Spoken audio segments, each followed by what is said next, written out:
Part V, Chapter 5 of Crime and Punishment by Fyodor Dostoevsky. Translated by Constance Garnett. Recording by Expatriate in Bangor, Maine. Part V, Chapter 5. Lebeziatnikov looked perturbed. "I've come to you, Sofya Semyonovna," he began. "Excuse me, I thought I should find you," he said, addressing Raskolnikov suddenly. "That is, I didn't mean anything of that sort, but I just thought... Katerina Ivanovna has gone out of her mind," he blurted out suddenly, turning from Raskolnikov to Sonia. Sonia screamed.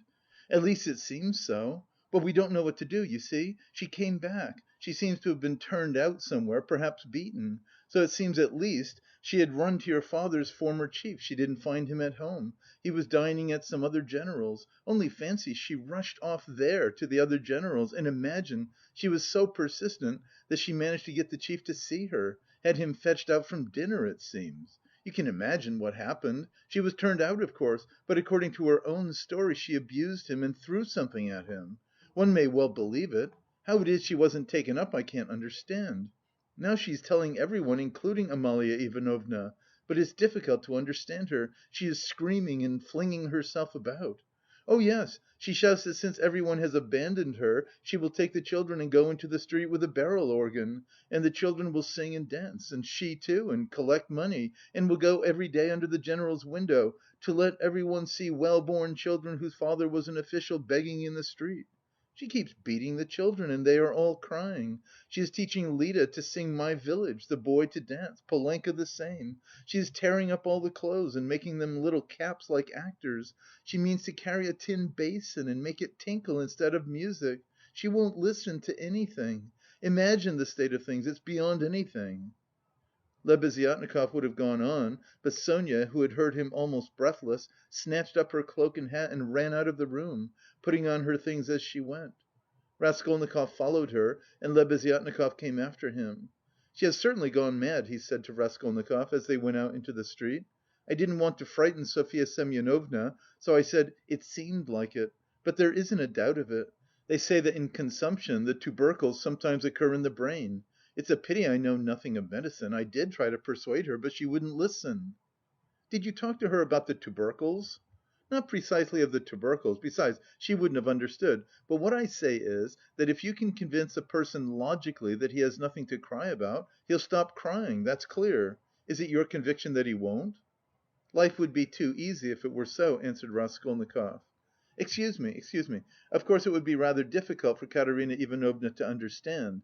But do you know that in Paris they have been conducting serious experiments as to the possibility of curing the insane simply by logical argument? One professor there, a scientific man of standing, lately dead, believed in the possibility of such treatment. His idea was that there's nothing really wrong with the physical organism of the insane, and that insanity is, so to say, a logical mistake, an error of judgment, an incorrect view of things. He gradually showed the madman his error and, would you believe it, they say he was successful. But as he made use of douches too, how far success was due to that treatment remains uncertain, so it seems at least." Raskolnikov had long ceased to listen. Reaching the house where he lived, he nodded to Lebeziatnikov and went in at the gate. Lebeziatnikov woke up with a start, looked about him and hurried on. Raskolnikov went into his little room and stood still in the middle of it. Why had he come back here? He looked at the yellow and tattered paper, at the dust, at his sofa. From the yard came a loud continuous knocking, someone seemed to be hammering. He went to the window, rose on tiptoe and looked out into the yard for a long time with an air of absorbed attention. But the yard was empty and he could not see who was hammering. In the house on the left he saw some open windows; on the window sills were pots of sickly looking geraniums. Linen was hung out of the windows. He knew it all by heart. He turned away and sat down on the sofa. Never, never had he felt himself so fearfully alone. Yes, he felt once more that he would perhaps come to hate Sonia, now that he had made her more miserable. Why had he gone to her to beg for her tears? What need had he to poison her life? Oh, the meanness of it! "I will remain alone," he said resolutely, "and she shall not come to the prison." 5 minutes later he raised his head with a strange smile. That was a strange thought. Perhaps it really would be better in Siberia, he thought suddenly. He could not have said how long he sat there with vague thoughts surging through his mind. All at once the door opened and Dounia came in. At first she stood still and looked at him from the doorway, just as he had done at Sonia. Then she came in and sat down in the same place as yesterday, on the chair facing him. He looked silently and almost vacantly at her. "Don't be angry, brother. I've only come for 1 minute," said Dounia. Her face looked thoughtful but not stern. Her eyes were bright and soft. He saw that she, too, had come to him with love. "Brother, now I know all. Dmitri Prokofitch has explained and told me everything. They are worrying you and persecuting you through a stupid and contemptible suspicion. Dmitri Prokofitch told me that there is no danger and that you are wrong in looking upon it with such horror. I don't think so, and I fully understand how indignant you must be and that that indignation may have a permanent effect on you. That's what I am afraid of. As for your cutting yourself off from us, I don't judge you, I don't venture to judge you, and forgive me for having blamed you for it. I feel that I, too, if I had so great a trouble, should keep away from everyone. I shall tell mother nothing of this, but I shall talk about you continually, and shall tell her from you that you will come very soon. Don't worry about her. I will set her mind at rest, but don't you try her too much. Come once at least. Remember that she is your mother. And now I have come simply to say," Dounia began to get up, "that if you should need me, or should need all my life, or anything, call me and I'll come. Good bye." She turned abruptly and went towards the door. "Dounia." Raskolnikov stopped her and went towards her. "That Razumihin, Dmitri Prokofitch, is a very good fellow." Dounia flushed slightly. "Well?" she asked, waiting a moment. "He is competent, hard working, honest and capable of real love. Good bye, Dounia." Dounia flushed crimson, then suddenly she took alarm. "But what does it mean, brother? Are we really parting for ever, that you... give me such a parting message?" "Never mind. Good bye."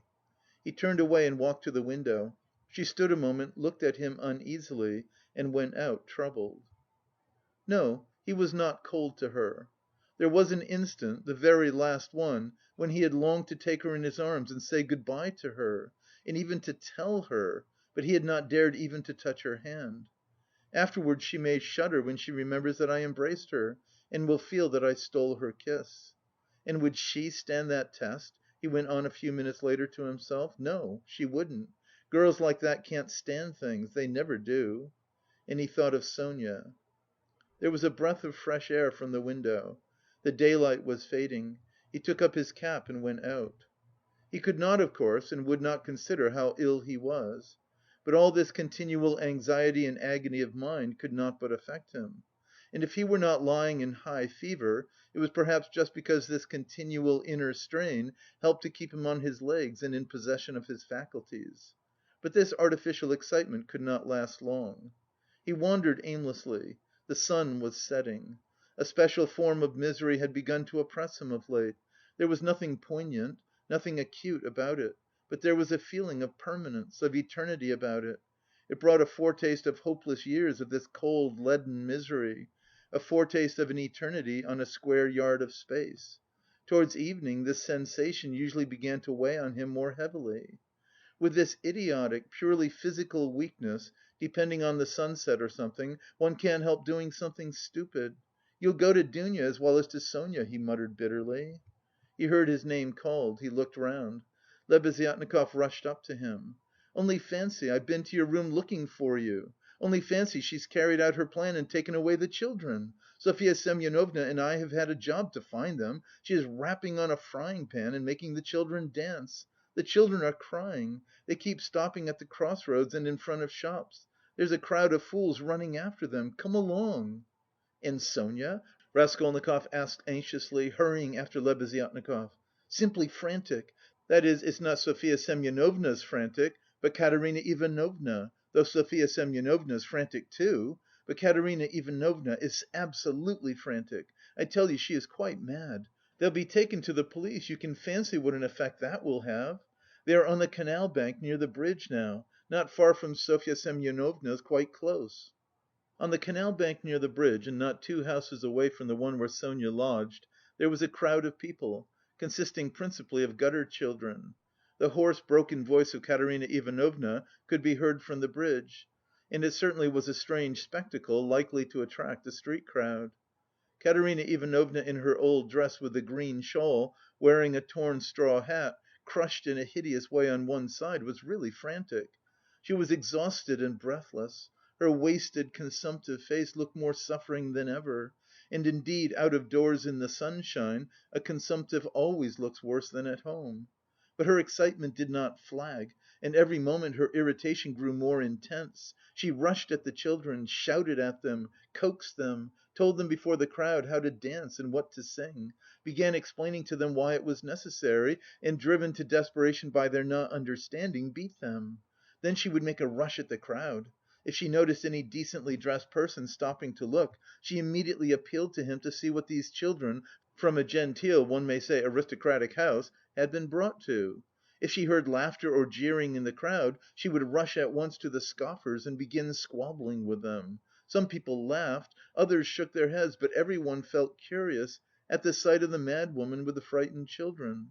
The frying pan of which Lebeziatnikov had spoken was not there, at least Raskolnikov did not see it. But instead of rapping on the pan, Katerina Ivanovna began clapping her wasted hands, when she made Lida and Kolya dance and Polenka sing. She too joined in the singing, but broke down at the second note with a fearful cough, which made her curse in despair and even shed tears. What made her most furious was the weeping and terror of Kolya and Lida. Some effort had been made to dress the children up as street singers are dressed.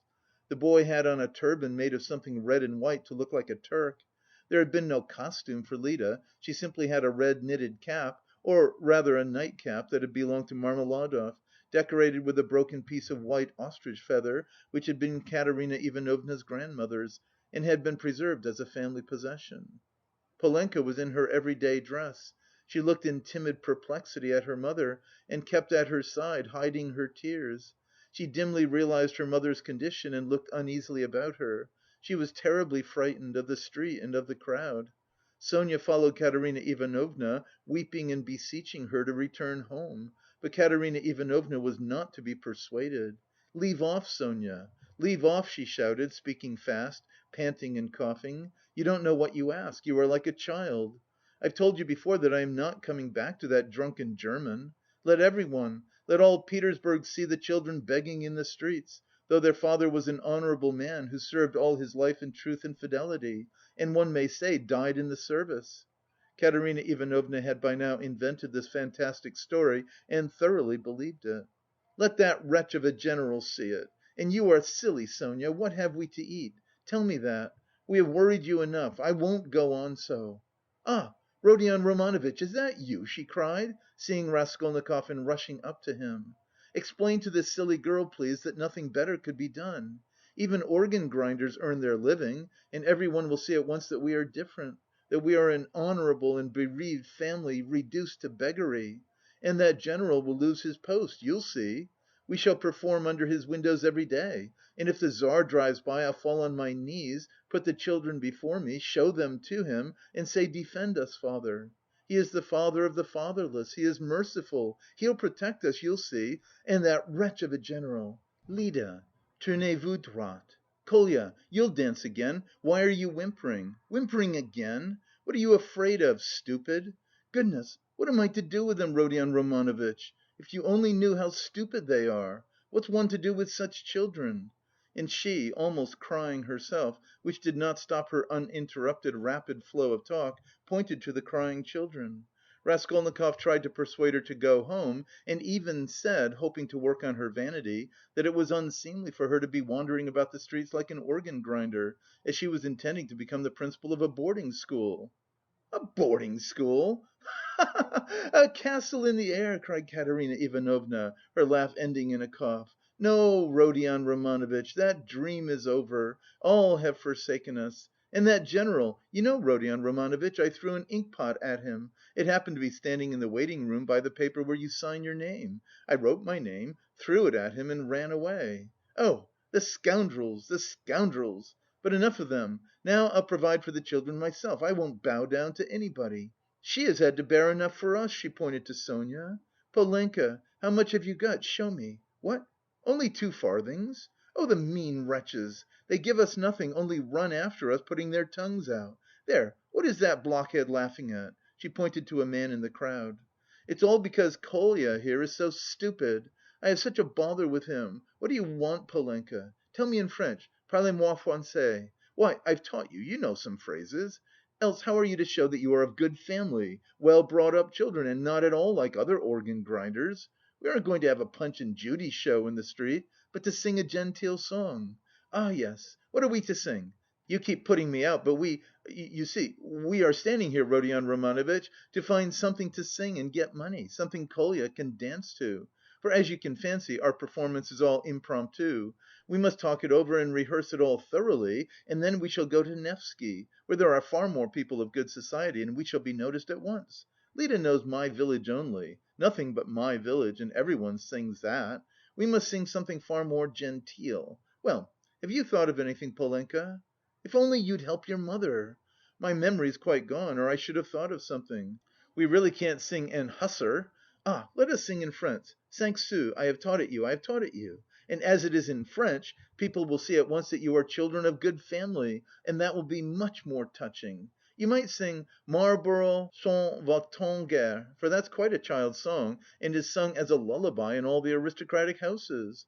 Marlborough s'en va-t-en guerre, ne sait quand reviendra, she began singing, but no, better sing 5 sous. Now, Kolya, your hands on your hips, make haste, and you, Lida, keep turning the other way, and Polenka and I will sing and clap our hands. 5 sous, pour monter notre ménage.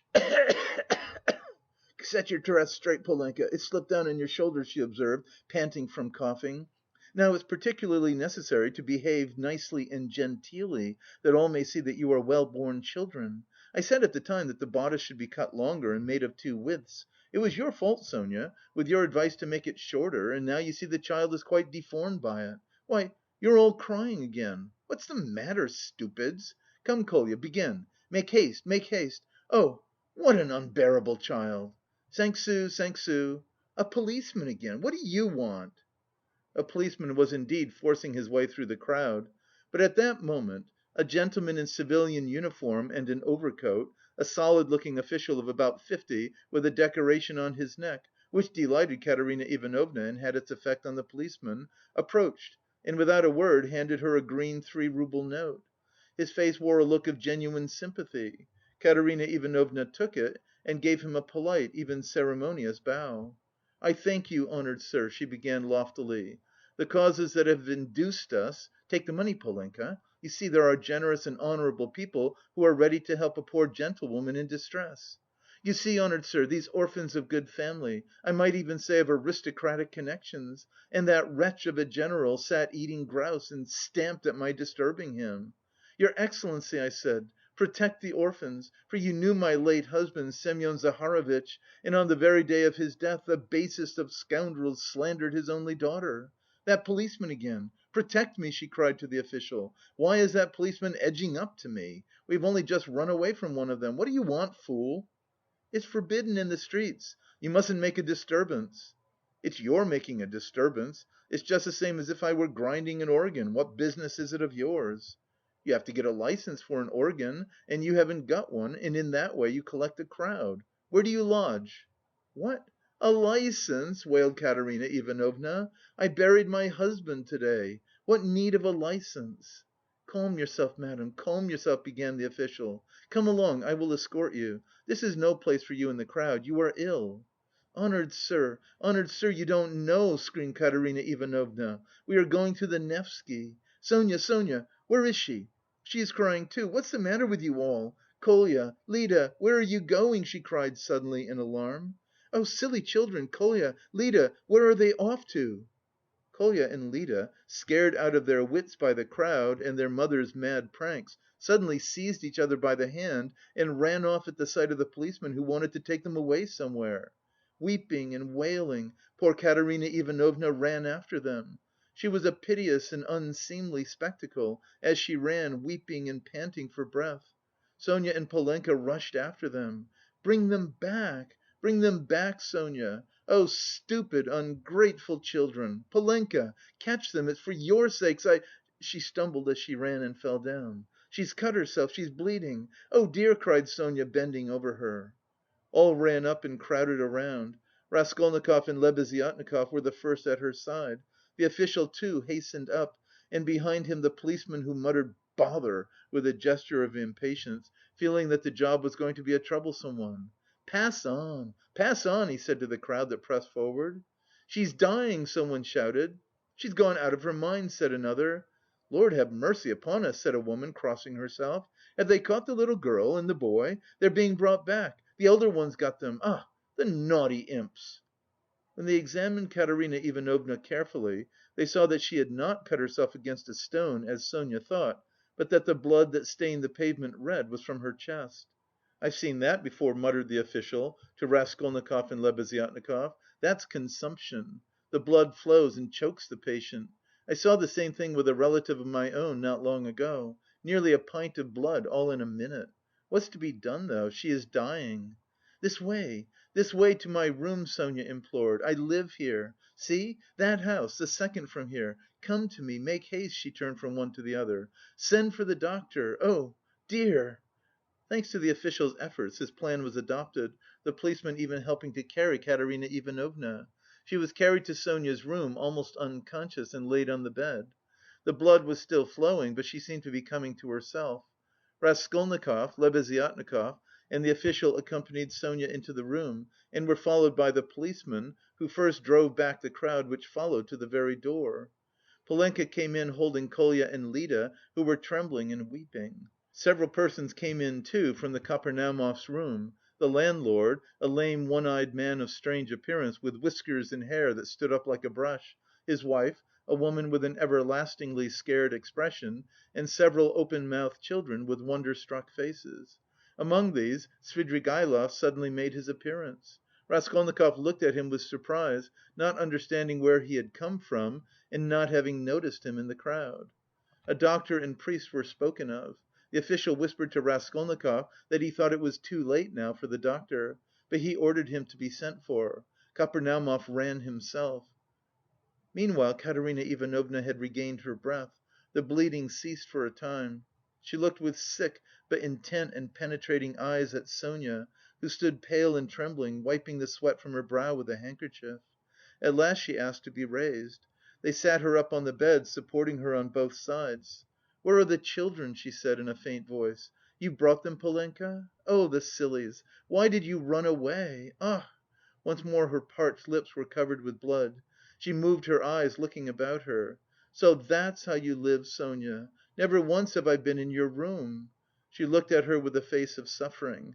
"We have been your ruin, Sonia. Polenka, Lida, Kolya, come here. Well, here they are, Sonia, take them all. I hand them over to you, I've had enough. The ball is over. Lay me down, let me die in peace." They laid her back on the pillow. "What? The priest? I don't want him. You haven't got a rouble to spare. I have no sins. God must forgive me without that. He knows how I have suffered. And if He won't forgive me, I don't care." She sank more and more into uneasy delirium. At times she shuddered, turned her eyes from side to side, recognised everyone for a minute, but at once sank into delirium again. Her breathing was hoarse and difficult; there was a sort of rattle in her throat. "I said to him, your Excellency," she ejaculated, gasping after each word. "That Amalia Ludwigovna... Ah! Lida, Kolya, hands on your hips, make haste! Glissez, glissez! Pas de basque! Tap with your heels, be a graceful child! Du hast Diamanten und Perlen... What next? That's the thing to sing! Du hast die schönsten Augen, Mädchen, was willst du mehr?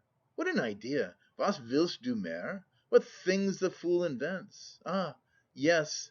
In the heat of midday in the vale of Dagestan... Ah, how I loved it! I loved that song to distraction, Polenka!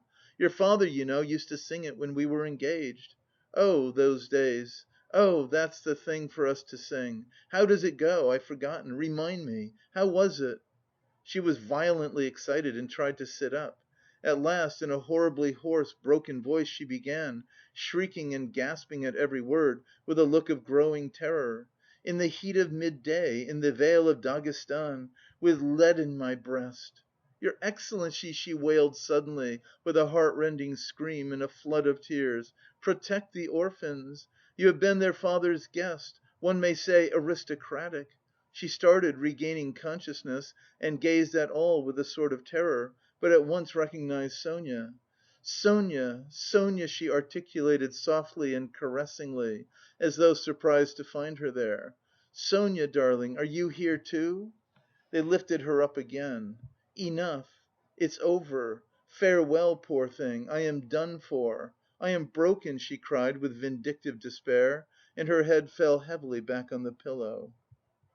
She sank into unconsciousness again, but this time it did not last long. Her pale, yellow, wasted face dropped back, her mouth fell open, her leg moved convulsively, she gave a deep, deep sigh and died. Sonia fell upon her, flung her arms about her, and remained motionless with her head pressed to the dead woman's wasted bosom. Polenka threw herself at her mother's feet, kissing them and weeping violently. Though Kolya and Lida did not understand what had happened, they had a feeling that it was something terrible. They put their hands on each other's little shoulders, stared straight at one another, and both at once opened their mouths and began screaming. They were both still in their fancy dress, one in a turban, the other in the cap with the ostrich feather. "And how did the certificate of merit come to be on the bed beside Katerina Ivanovna? It lay there by the pillow, Raskolnikov saw it." He walked away to the window. Lebeziatnikov skipped up to him. "She is dead," he said. "Rodion Romanovitch, I must have 2 words with you," said Svidrigaïlov, coming up to them. Lebeziatnikov at once made room for him and delicately withdrew. Svidrigaïlov drew Raskolnikov further away. "I will undertake all the arrangements, the funeral and that. You know it's a question of money, and as I told you, I have plenty to spare. I will put those 2 little ones and Polenka into some good orphan asylum, and I will settle 1,500 roubles to be paid to each on coming of age, so that Sofya Semyonovna need have no anxiety about them. And I will pull her out of the mud, too, for she is a good girl, isn't she? So tell Avdotya Romanovna that that is how I am spending her 10,000." "What is your motive for such benevolence?" asked Raskolnikov. "Ah, you sceptical person," laughed Svidrigaïlov. "I told you I had no need of that money. Won't you admit that it's simply done from humanity? She wasn't a louse, you know," he pointed to the corner where the dead woman lay, "was she, like some old pawnbroker woman? Come, you'll agree, is Luzhin to go on living and doing wicked things, or is she to die? And if I didn't help them, Polenka would go the same way."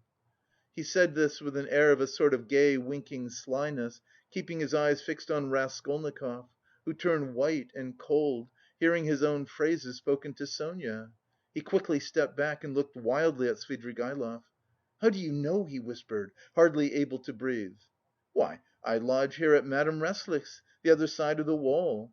Here is Kapernaumov and there lives Madame Resslich, an old and devoted friend of mine. I am a neighbour." "You?" "Yes," continued Svidrigaïlov, shaking with laughter. "I assure you on my honour, dear Rodion Romanovitch, that you have interested me enormously. I told you we should become friends, I foretold it. Well, here we have. And you will see what an accommodating person I am. You'll see that you can get on with me." End of Part 5. Recording by Expatriate in Bangor, Maine.